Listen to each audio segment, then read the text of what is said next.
3830 상담실, 오늘은 치과 마취에 대해서 알아보겠습니다. 도움 말씀에 바른길 치과 정기룡 원장입니다. 안녕하세요. 네, 안녕하세요. 네, 오늘 그 치과 마취에 대해서 살펴볼 텐데, 치과 치료를 받기 위해서 마취가 좀 필요할 때가 많잖아요. 예. 네네. 그런데 또 생각해 보면 이 마취가 없었을 때, 예전에는 아니 이 치과 치료를 어떻게 했을까? 네. 예, 그런 또 생각이 드네요. 치과에서 마취가 없이 치료를 네. 한다는 건요, 상상할 수가 없습니다.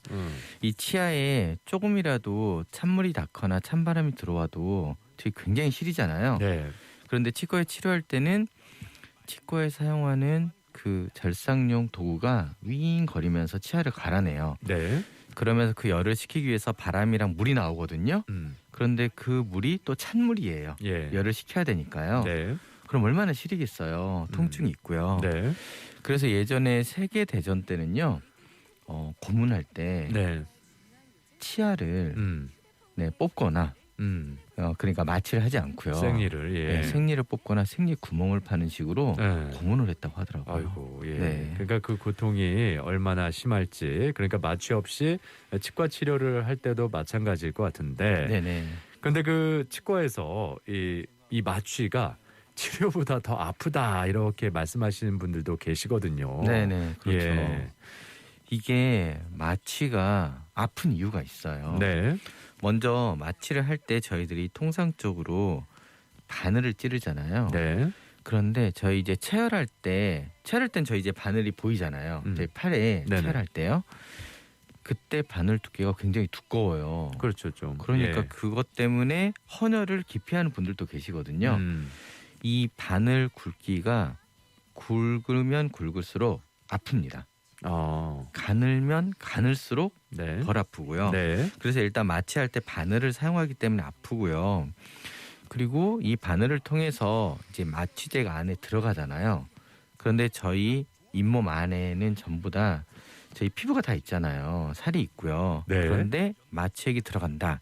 그러면 마취액이 들어간 그 부피만큼 안에서는 우리 잇몸이 찢어지는 거예요.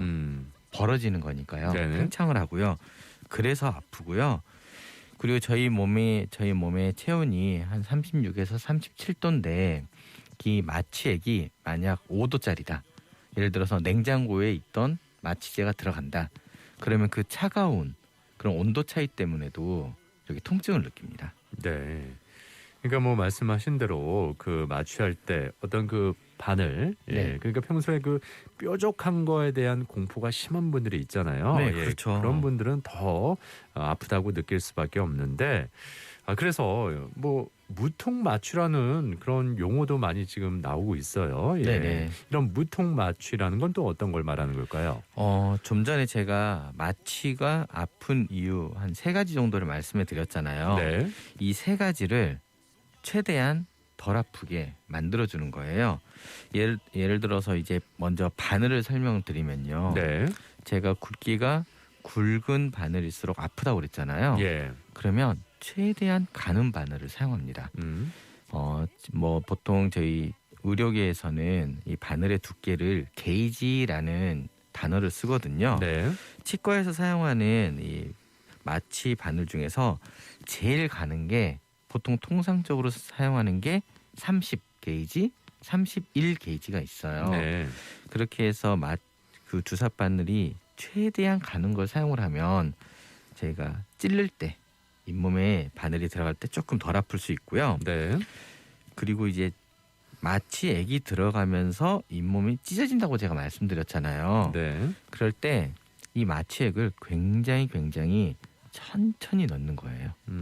그래서 흔히 뭐 무통 마취기, 뭐 도입, 뭐 치과에서 그렇게 광고도 하고 네네. 치과 안에 가보면 배너도 있고 그러거든요. 네.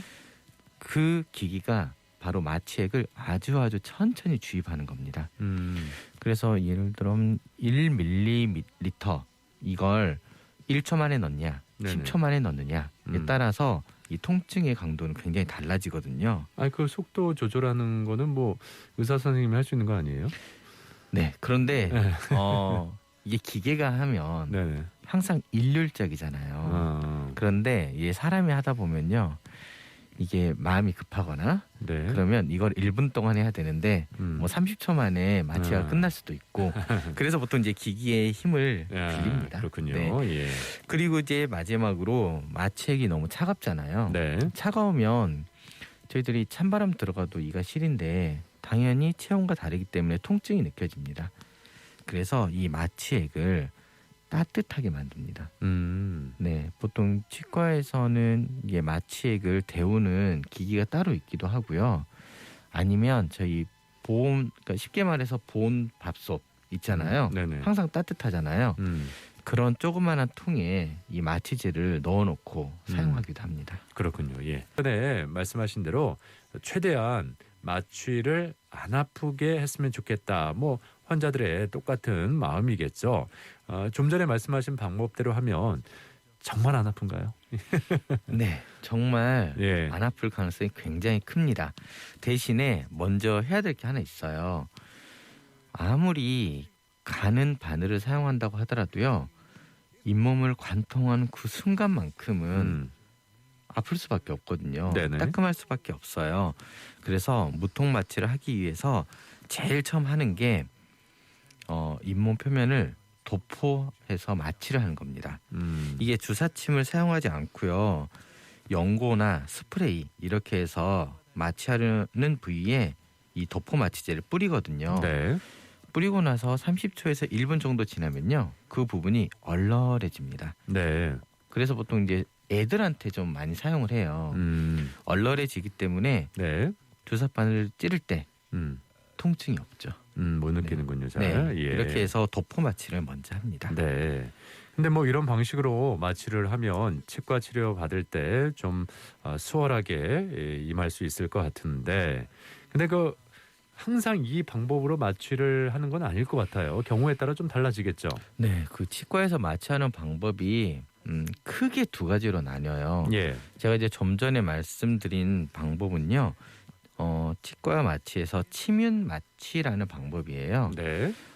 치료를 할 치아나 잇몸 주변에 마취제를 잇몸 속에 넣고 기다리는 거거든요. 네. 그런데 이게 뼈가 좀 두꺼운 경우에는요. 그 마취제가 뼈 속으로 들어가질 못해요. 그럼 마취가 안 되잖아요. 네네.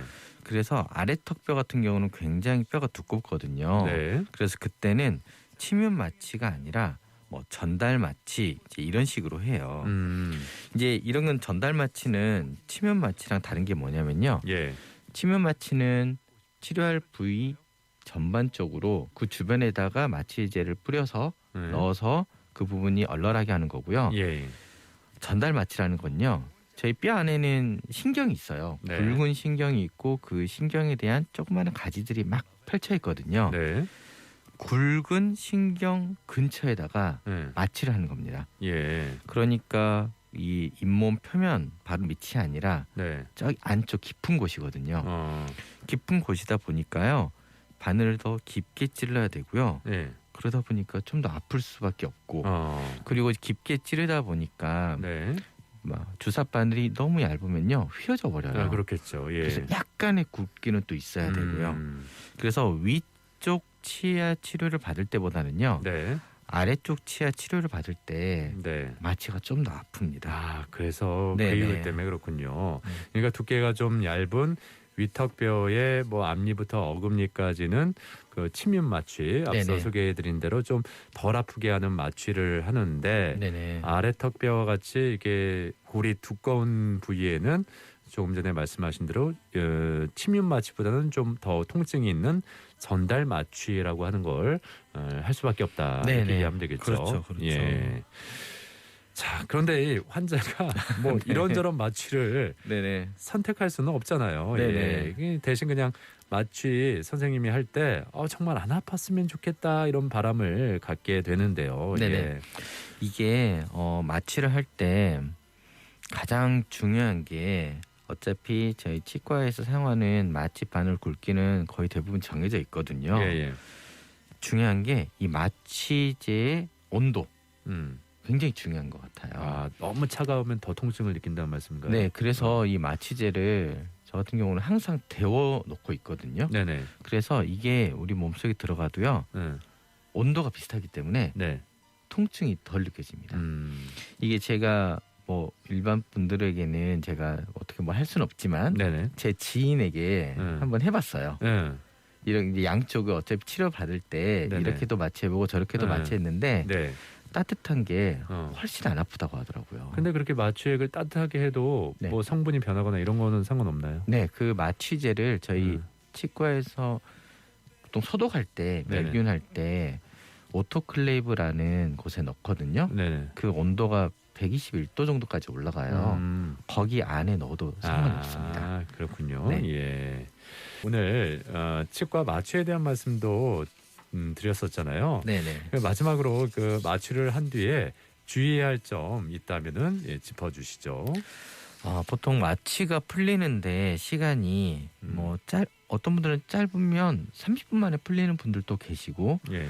6시간 동안 풀리지 않는다라고 말씀하신 분들도 계세요. 예. 하지만 대부분 3시간에서 4시간 정도 지나면 마취가 풀려요. 예. 그런데 이제 문제는 마취가 풀리기 전에 무언가를 먹는 겁니다. 아, 그러니까 먹으면 안 된다는 말씀이죠. 네. 아. 뭐 드시면 안 돼요. 뜨거운 음식 드셔도요. 그 뜨거운 게 잘 안 느껴질 수 있고요. 그냥 무심결에 드시다가 볼살이나 혀를 씹을 수도 있거든요. 아, 예. 그러니까 꼭 뭘 드시더라도 마취가 완전히 다 풀린 다음에 그때 드시기 바랍니다. 네. 자, 3830 상담실 오늘 이렇게 치과 질환 전반에 걸쳐서 여러분의 궁금증 풀어드렸고 치과 마취에 대해서도 알아봤습니다. 지금까지 도움 말씀에 정기룡 원장이었습니다. 수고하셨습니다. 수고하셨습니다.